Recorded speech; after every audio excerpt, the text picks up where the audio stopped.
Gibran tak berguna, sehingga CNN membuat berita MPR respon upaya pemakzulan Gibran. Ini sungguh luar biasa.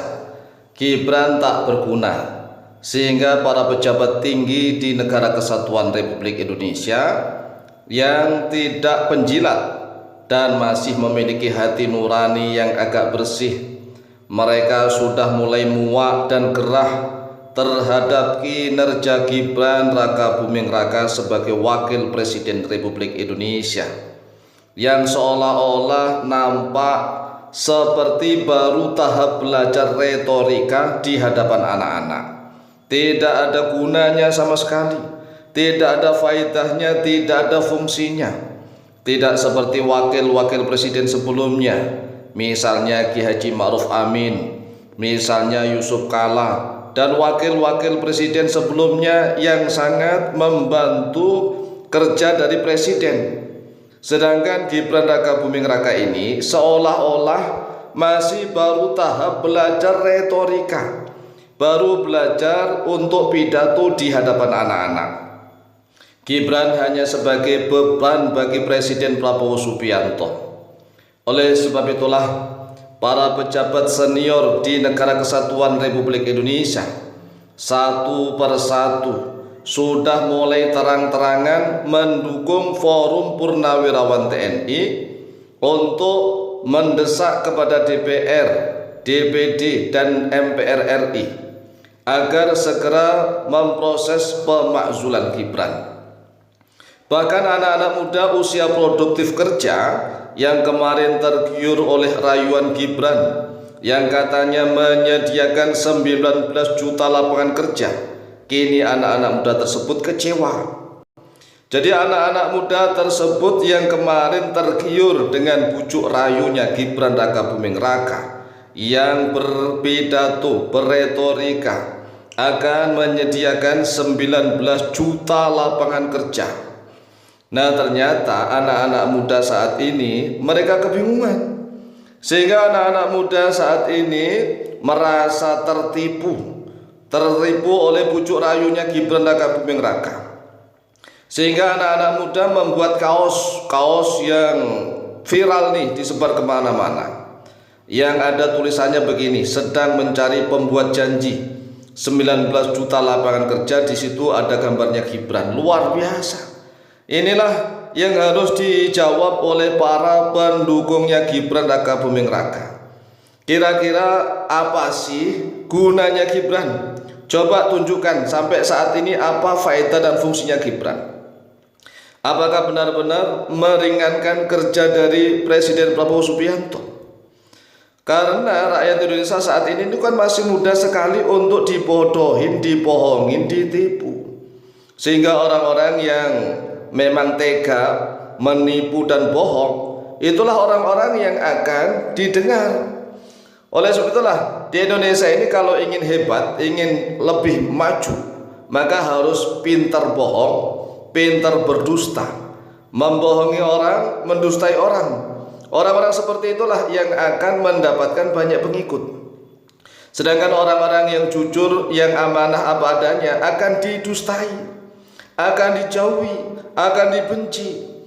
Oleh sebab itulah sudah saatnya ini Indonesia harus diisi oleh orang-orang yang jujur, orang-orang yang apa adanya, yang pemberani, yang cerdas dan tegas, takwa kepada Allah. Jika seluruh rakyat Indonesia ini masih mudah sekali ditipu, dibodohin, dibohongin, maka ya rasakan sendiri bagaimana hidup di negara yang kaya raya ini. Jadi Indonesia ini kan negaranya yang kaya raya ya. Negaranya yang kaya raya, buminya subur, berbagai macam tambang ada. Lawang negara-negara yang nggak memiliki tambang saja bisa kaya raya. Contohnya apa? Contohnya adalah Singapura. Singapura itu nggak memiliki tambang macam-macam, tetapi bisa kaya raya. Mengapa? Karena orang-orangnya suka kepada orang-orang yang jujur, yang adil, yang cerdas apa adanya. Di Indonesia tidak. Di Indonesia ini lebih suka terhadap orang-orang yang ahli bohong, ahli menipu, yang muka-mukanya melas, muka-mukanya doang yang melas. tetapi di belakangnya menipu, menikam, membodohi, membohongi dan seterusnya. Inilah kerusakan di Indonesia. Nah, alhamdulillah saat ini para pejabat-pejabat senior di NKRI sudah mulai sadar. Mereka terang-terangan nih membuka suara belak-belakan. Contohnya siapa? Contohnya pertama adalah Ketua MK sekarang. Ketua MK sekarang yaitu Bapak Suhartoyo belak-belakan wajib merespon memakzulkan Gibran Rakabuming Raka apabila surat itu sudah diproses oleh MPR, oleh DPR, DPD dan MPR, kemudian diajukan ke MK. Bapak Suhartoyo sebagai Ketua MK sudah belak-belakan wajib untuk memutuskan apa yang sudah dibahas di DPR, DPD dan MPR tentang pemakzulan Gibran. Ini kan respon yang sungguh luar biasa. Nah, Ketua MK yang pertama yaitu Profesor Cilmi Asitiki dan Ketua MK yang kedua yaitu Profesor Dr. Mahfud MD juga sama.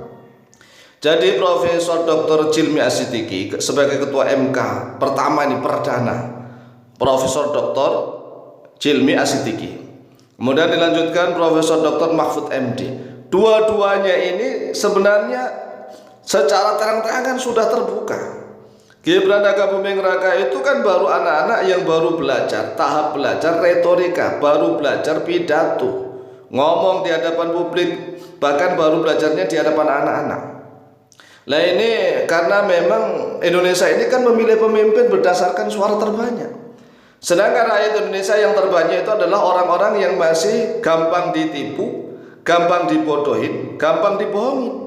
Sehingga ya Gibran menang. Lawang nyatanya Pak Prabowo berkali-kali mencalonkan diri aja nggak menang-menang. Karena orang Indonesia itu masih suka orang-orang yang suka menipu, yang membohongi orang bohong, yang menipu, yang memang mampu dan mau menghalalkan segala cara. Contohnya saja di NU. Orang-orang NU itu, orang-orang Nahdien itu percaya luar biasa kepada para habaib alwi. Ya karena orang-orang yang memang berani menipu, gedabrus, melepuk dan seterusnya itulah yang akan dipercaya oleh orang-orang Indonesia. Karena memang sudah dinas oleh Rasulullah SAW. Sayati ala ummati zamanun ya khatta'atun. Zamanun khatta'atun atau sanawatun khatta'atun. Sanawatun khatta'atun tahun-tahun tipu daya. Yukadzabu fiha al-asadiq. Orang yang benar akan didustai. Kemudian wa yukhawwanu fiha al-amin. Orang yang jujur akan dikhianati. Sedangkan orang-orang yang khianat akan dipercaya, orang-orang yang pendusta akan dibenarkan. Oleh sebab itulah mari kita sadar. Kita sadar Indonesia harus kita bangun dengan penuh kesadaran. Semoga Indonesia menjadi baldatun thayyibatun wa rabbun ghafur. Amin amin amin Allahumma amin.